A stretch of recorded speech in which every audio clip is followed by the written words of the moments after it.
Olá, gente, tudo bem? Muito prazer, eu sou o Adiel Nunes e eu estou aqui hoje no Oncologia na Pan com a doutora Lisiane Anzanello. A gente vai conversar, vai bater um papo sobre como prevenir o desenvolvimento do câncer. Olá, doutora, tudo bem? Oi, é muito bom estar aqui com vocês de novo e fico muito feliz da gente estar fazendo esse quadro e podendo, passar para as pessoas todo esse conhecimento. Doutora, hoje nós vamos falar como prevenir o câncer. Vamos falar, claro, das prevenções todas, de exames, mas também de alimentação. De acordo com o Instituto Nacional do Câncer, o INCA, existem 12 medidas para prevenir o câncer que objetivam, claro, a prevenção, mas evitar a exposição aos fatores de risco, enfim. E eu gostaria que a senhora falasse um pouquinho sobre isso. Então, é bem importante a gente falar sobre prevenção. Então, quando a gente fala em prevenção, a gente quer ter um exame que você consiga detectar a doença antes que ela venha. Então, a gente vai falar um pouquinho de como prevenir, então, através de sintomas, né? Então, vamos falar um pouquinho de como é que as pessoas percebem que não estão bem. Então, normalmente é por sintomas. Então, antes que a pessoa apareça com sintomas da doença ou que a doença esteja já acontecendo, é importante a gente saber que medidas é essas que você falou, que o INCA disse que a gente pode realmente já impedir sintoma, impedir doença, impedir qualquer coisa. Por exemplo, não fumar, né? Então, deixar o hábito de fumar, tabagismo e o contato também com substâncias cancerígenas. Por exemplo, na alimentação, tem algumas substâncias cheias de corantes, as coisas que são coloridas artificialmente, os embutidos, tipo presuntada, são carnes feitas com alto processamento, né? Então a gente sabe que tem que tomar bastante cuidado com isso. Então evitar esse tipo de alimento já é um fator legal para a gente prevenir a doença. Outra coisa é a atividade física, Joel. Você fazer atividade física e não é aquela caminhadinha de shopping, devagarinho, não, atividade para valer. Você realmente fazer atividades, caminhadas, corridas, pilates, natação, e sempre digo assim, fazer coisa que você gosta. Porque fazer coisa que de repente você não tá afim, que você não gosta, é uma coisa que deixa as pessoas até estressadas. Ai, tenho que ir para minha academia. Não, acho que você tem que fazer uma coisa, se a academia não é uma coisa legal, vai nadar, vai jogar futebol, vai jogar um vôlei com a turma, né, mais antiga da escola. Então fazer uma coisa que seja também prazerosa e que te estimule a você fazer aquela atividade. A outra coisa que a gente sempre fala é as vacinas. Então, existe uma vacina contra HPV que a gente recomenda que as meninas dos 11 aos 14 anos façam e que evita o câncer de colo de útero, que é muito incidente na faixa das mulheres jovens, né? E os meninos também contra o HPV para evitar que tenham as doenças, né? Então, um infecto contagioso e possam passar para as meninas essa doença e elas, então, em decorrência disso, ter a doença. Então, os meninos também um pouquinho mais velhos, dos 13, então, vacinar contra o HPV. E é gratuito, isso tem na rede pública. Então é bem importante as pessoas fazerem isso. Outra coisa é fazer exames de rotina, periódicos, por exemplo, as mulheres que têm histórico familiar de câncer de mama, procurar o seu posto de saúde ou seu plano de saúde para fazer a mamografia, né, quando for indicado acima dos 40 anos. Então 39, 40 anos a gente sabe que tem que fazer a mamografia preventiva, que pode ser anual, pode ser cada 2 anos ou cada 3, dependendo da idade e também dependendo da história familiar, né? Então isso também é bem importante. Bom, alimentação você falou, a gente já disse, então, que alimento que eu como? Então, normalmente, muitas verduras, muitos legumes, muito líquido, né? Então, 2 a 3 litros de líquidos por dia. Então, chá, sucos, vitaminas, gelatina, grãos, fibras, a carne vermelha, menor quantidade, frango, peixe. Então, fazer uma distribuição e evitar daí as frituras, as gorduras, esses alimentos ultraprocessados que a gente falou. Então, já é, sim, de grande importância esses cuidados que a gente faz. Ter uma atividade emocional também boa, tá bem, né? Cuidar com estresse. Então, isso também é importante. Doutora, a senhora falou antes aí sobre o câncer de pulmão para os fumantes. Uma pessoa que parou de fumar e de repente já tem lá um certo tempo, vamos supor 5 anos. Essa pessoa é possível ainda por causa do tabagismo do passado contrair uma doença como câncer? Ou seja, ele pode ser detectado bem mais à frente? Pode. Na realidade, eles dizem que para cada ano que você fumou, você leva quase 5 anos para ir tirando os estragos que você fez no seu pulmão. Então, para cada ano, 5 anos, né, fica difícil que a pessoa não tenha algum tipo de lesão residual. Porque a gente sabe que o câncer nada mais é do que uma cicatrização errada de um dano, uma agressão, né, ou de uma mutação, de alguma coisa que deu errado no teu organismo, né? Então, essa desorganização pode ter acontecido quando a pessoa estava fumando e tudo mais. Obviamente que você parar de fumar, você vai evitar as agressões repetidas. Se quando você estava fumando, você não gerou uma mutação, uma alteração no teu gene, alguma coisa, você vai, digamos assim, evitar que você tenha o desenvolvimento futuro, porque você parou de agredir teu organismo. Agora, se aquele período que você estava fumando, você agrediu e ali já aconteceu aquela alteração, pode ser que a pessoa mesmo tendo parado de fumar mais tarde, às vezes ela tenha tumores relacionados ao cigarro ainda. Certo. Doutora, vamos falar sobre atividade física. Dentro desse quadro da atividade física que você deve fazer, a senhora falou de preferência com um pouquinho mais de intensidade, né? Não aquela caminhada ou aquele futebol só uma vez por semana. E também sobre como manter o índice de massa corporal, que é importante também, né? A gente sempre diz que a alimentação ajuda bastante a gente manter o nosso índice corporal. Então, se eu comer só verdura, carnes, e eu estou favorecendo que eu tenha uma boa, né, uma boa atividade muscular. Você fazer atividades, caminhadas, também ajudam muito você ter essa musculatura em dia. Então, a gente sempre diz que a Sociedade Americana de Combate ao Câncer diz que você tem que fazer 5 vezes por semana atividades físicas, 1 hora por dia, moderada e intensa. Então, isso é importante, né? A gente trabalhar com esse intuito de fazer essa atividade física bem mais intensa e prazerosa. Certo.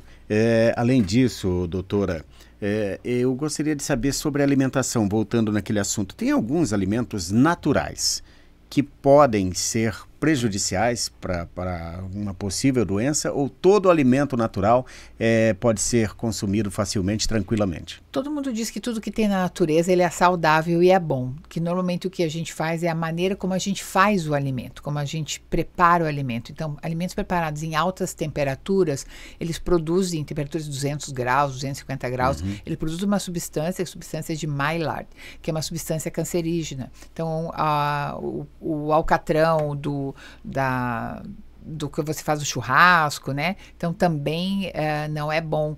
Então a maneira como você às vezes prepara, então o alimento é natural, mas o preparo dele, como ele é feito, é que às vezes ele pode ter alguma transformação, levando a algumas alterações. Então a gente sabe que tem alimentos, por exemplo, as pessoas às vezes não sabem, fumar. Quem fuma e toma vitamina B6, a vitamina é uma coisa super boa, mas a gente sabe que fumar e tomar vitamina B6 pode aumentar o índice de câncer de pulmão. Então são coisas boas e que no frigir dos ovos sempre é bom conversar com o médico para ele te orientar quais são os melhores cuidados para cada tipo de pessoa. Por isso que a gente sempre diz que a medicina ela é personalizada. Você tem que personalizar para cada indivíduo que tipo de dieta, qual é o tipo físico dele, qual é o tipo de atividade que ele gosta mais.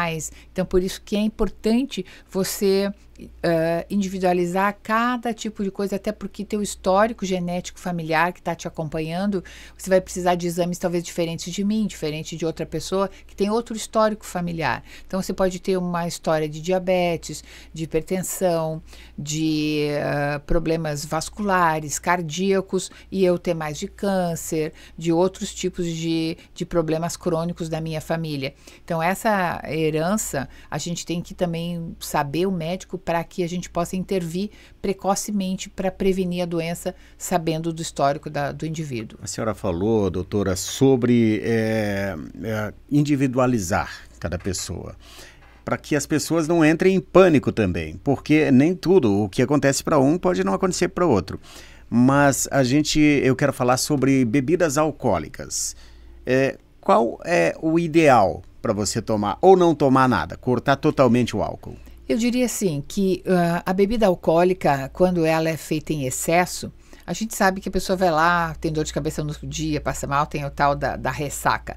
Mas o que faz mais mal para o indivíduo é aquela bebida todo dia, numa quantidade X que vai agredindo o seu fígado. Então, por exemplo, pessoas que tomam 2, 3 latinhas de cerveja por dia é muito pior do que tomar um porre no final de semana, porque aquela agressão diária, ela é muito pior para o fígado, levando a mais risco para a pessoa ter doenças hepáticas e assim por diante. Então, não é que você não possa tomar, você pode, mas em quantidades assim, final de semana, né, de vez em quando, mas o álcool, propriamente dito, ele diminui a imunidade da pessoa. Então, não é que o álcool vai dar câncer, é que o álcool baixa a tua imunidade, e a tua imunidade é, digamos assim, a tua defesa, como se você tivesse menos soldados para te defender quando as agressões do meio ambiente, né, tuas agressões e o teu sistema que está em dia, tentando identificar os defeitos que são construídos no seu corpo, eles ficam meio que dormentes, e se eles dormem, o bandido entra. Então, aí a gente tem que cuidar, é realmente a maneira como a gente vive a vida da gente, menos estressado. Então, a bebida alcoólica em quantidades, né, adequadas. O que seria uma adequada? A gente fala, aquela pessoa que toma um cálice pequenininho de vinho né, na hora do almoço, que tem resveratrol, que é bom para prevenir próstata, aumentar a imunidade. Então, esse seria legal. Agora, a pessoa que toma meia garrafa de vinho todo dia, já seria um exagero, eu acho. Certo. Doutora, falando sobre um outro tipo de câncer, que é o câncer de pele, essa exposição ao sol. Antigamente, falava-se muito sobre, vamos usar o protetor, mas tinha pessoas que trabalhavam no sol e só usavam o protetor para se expor numa praia, numa piscina. O ideal é no dia a dia, principalmente até para aquelas pessoas que trabalham dentro do carro dirigindo no sol. É necessário tomar um cuidado especial? É muito necessário, porque na realidade as áreas expostas mais ao sol e onde tem mais o câncer de pele, que felizmente ele não tem o risco de ser mortal, mas ele dá muitos danos estéticos para as pessoas e tudo mais. Então é importante a pessoa saber que a intensidade do sol e aquele sol e a pessoa que tem a pele muito clara. Então a gente diz assim, as pessoas deveriam, em qualquer situação, no trabalho, na praia, na festa, qualquer coisa que a pessoa for, ela tomar cuidado exatamente na exposição solar do horário, né, que é aí que tem maior intensidade, os raios ultravioletas, e também no tempo de exposição. Então, por exemplo, o caminhoneiro, a pessoa que trabalha com o braço exposto, obviamente a pessoa que trabalha em postes, instalando eletricidade, até a dona de casa que vai estender sua roupa ao meio-dia, nos horários ruins, tem que ser orientado. Então, a gente sempre orienta que o sol, ele tem que ser cuidado não só na praia, nem só onde a gente vai se expor efetivamente ao sol, mas nessas atividades, ir ao banco no horário do almoço, aqueles horários a gente ter o cuidado da proteção solar, ou essas roupas hoje que já tem de prevenção de filtrar os raios, né? Certo. Agora falando de exames, doutora, quais são os exames preventivos de câncer essenciais para que você faça periodicamente? Eu diria assim, desde que a gente digamos, tem 8, 10 anos que a gente já começou a deixar de ir ao pediatra, a gente sempre recomenda que uma vez por ano você faça uma bateria de exames ou vá no seu médico. E eu sempre digo assim, quando fala exame, eu gosto muito de falar para as pessoas, não pule a etapa de consultar seu médico e o médico examinar você, tocar você, conversar, saber tua história, isso é bem importante, essa entrevista. E os exames mais comuns seriam o exame preventivo de colo de útero, nas mulheres sem atividade sexual, né, é importante. A mamografia para as mulheres depois em torno de 39 anos e aquelas que têm maior risco familiar. Depois a gente fazer o exame também de raio-x de tórax uma vez por ano, ultrassonografia de abdômen para ver fígado uma vez por ano, né? São exames que são bem importantes. Para o homem, aos 49 mais ou menos, seria o PSA, para evitar o câncer de próstata, né? Que é uma doença também bastante incidente e que a gente tem como prevenir. E depois dos 50, a colonoscopia, que é aquele exame do intestino para ver se a pessoa tem pólipos, principalmente naqueles que têm histórico familiar, já de pessoas que têm câncer de intestino na família. Essa pessoa precisa de um cuidado maior. Doutora, e como que dá para fazer, que tipo de exame que é feito para detectar o câncer de pele? Normalmente a gente recomenda, se você tem pele clara, que você vá no dermatologista, principalmente aquelas lesões que são casquinhas e que elas caem, ficam úmidas, às vezes sangram e não cicatrizam ou voltam sempre àquela casquinha. Essas pessoas que têm a pele bastante seca, bastante espessada, que já se expuseram muito ao sol quando eram jovens, o câncer de pele ele costuma dar na pessoa mais velha. Normalmente quando a gente já tem a pele já que foi, digamos assim, muito judiada no período desde a infância. Então assim, mas eu peguei muito sol quando era jovem, agora eu não pego mais, depois dos 30 eu comecei a cuidar. Mas aquele sol que você pegou, ele vai estourar lá na velhice, então a pessoa tem que cuidar. Então, procurar um dermatologista quando tem algum tipo de lesão, lesões que não cicatrizam, mudam de cor, são elevadas, machucam, estão em áreas de trauma, de exposição, às vezes na alça do sutiã, às vezes no cinto da calça, a gente sabe que tem que cuidar um pouco mais. E aí essas pessoas têm que fazer um exame que a gente chama de dermatoscopia. O médico dermatologista tem um aparelho que ele aumenta bastante a lesão, ele consegue ver as lesões que são mais predisponentes, e aí você faz uma biópsia daquela lesão para saber se é benigna ou maligna, e em sendo maligna você faz a ressecção com bastante margem de segurança e fica curado disso. Certo, doutora, para a gente fazer um resumo então do nosso bate-papo hoje, nós falamos sobre como prevenir o desenvolvimento do câncer. Vamos fazer um resumo então. Então, vamos lá, gente. Como é que a gente se previne? De duas formas. Uma é evitando coisas que podem desenvolver a doença. Então, o cigarro, né? A gente evitar contato com substâncias carcinogênicas, fazer uma alimentação super saudável, evitar o sol e evitar fumar. Então, essa aí já está de bom tamanho, né, Diel? Depois, então, a pessoa tem que daí fazer atividades físicas, né? Evitar a obesidade, se alimentar adequadamente, praticar esportes, ter uma vida bem saudável, e procurar sempre os alimentos que, sempre diz assim, o que Deus dá, que não seja industrializado, é muito melhor do que os industrializados, né? E ter uma vida saudável, boa, feliz. Certo. Eu acho que é isso. Bem, eu agradeço a sua participação em mais um Oncologia na PAN com a doutora Lisiane Anzanello, e a gente pede que vocês nos acompanhem nas redes sociais, no YouTube, acompanha a PAN, a Jovem Pan Blumenau. Muito obrigado e a gente volta com outro assunto em outro momento.